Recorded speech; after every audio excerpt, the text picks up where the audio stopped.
இப்ப திருப்பரங்குன்றத்துல பயங்கரமா பிரச்சனை போய்கிட்டு இருக்கு. பயங்கரமான ஒரு அரசியல் பிரச்சனையா கொண்டு போயிட்டு இருக்கிறாங்க. என்னமோ இது தமிழ்நாடா அல்லது இந்தியா பாகிஸ்தானா அப்படிங்கிற நிலைமையில இருக்கிற மாதிரிதான் எனக்கு தோணுது. உங்களுக்கு என்ன தோணுது? அதை பத்தி கட்டாயமா கமெண்ட் சொல்லுங்க. இந்த பிரச்சனைய இப்ப நேத்து இல்ல, பல வருஷங்களா இந்த பிரச்சனை நடந்துகிட்டு இருக்கு. இதை பத்தி பல புராணங்கள் இருக்கலாம், வரலாறு இருக்கலாம். ஆனா அதுக்குள்ளெல்லாம் புகை விரும்பல. ஏன்னா புராணங்கள்லயும் வரலாறுலையும் பல திரிக்கப்பட்ட கதைகள் இருக்க வாய்ப்பு உண்டு. ஏன்னா அதை வச்சுக்கிட்டு இவங்க சைடு தான் கரெக்டு, இவங்க சைடு தான் கரெக்டு அப்படின்னு பேசுறதுல கண்டிப்பா எந்த நியாயமுமே அதுல கிடைக்க போறதில்ல. நான் என்ன சொல்ல போறேன்னா, இந்த பிரச்சனையில சாதாரண மக்கள்லாம் உள்ள பாதிக்கப்பட்ட கூடாது. அதுக்காண்டிதான் நான் ஒரு மெசேஜ் சொல்ல வந்திருக்கேன்.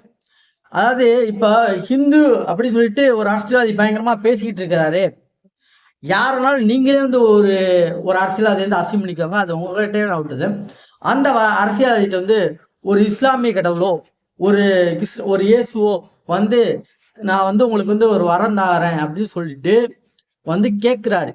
எத்தனை அந்த அரசியல்வாதிகள் நான் ஹிந்து மட்டும்தான் நேசிக்கிறேன், அவங்கள மட்டும் தான் விடுவேன், உங்க வரலாம் எனக்கு தேவையில்லை அப்படின்னு அவங்களால சொல்ல முடியும் நீங்க நினைக்கிறீங்க?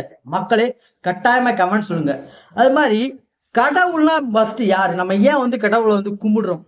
அவங்க ஒரு அன்பு, ஒரு சமநிலையை பொதுக்கிறதுனாலதான் அவங்க நம்மளை நம்ம அவங்கள கடவுளாவே ஏத்துக்கிட்டு அவங்கள கும்பிடுறோம், அவங்கள்ட்ட வர கேட்கிறோம். அது ஒரு இந்து கடவுளா இருக்கட்டும், ஒரு இஸ்லாமிய கடவுளா இருக்கட்டும், ஒரு கிறிஸ்டியானி கடவுளா இருக்கட்டும், எல்லா 3 மத கடவுள், எல்லா மத கடவுளுமே பாத்தீங்கன்னா அன்பு, சமநிலை இதைதான் பொதிச்சிருக்காங்களே தவிர இல்ல நான் தான் பெருசு, என்னை எவனாட்ட இது பண்ணாலும் நீ கேள்வி வைக்கணும் அப்படின்னு யார்ட்டாட்டு சொல்லியிருக்காங்களா?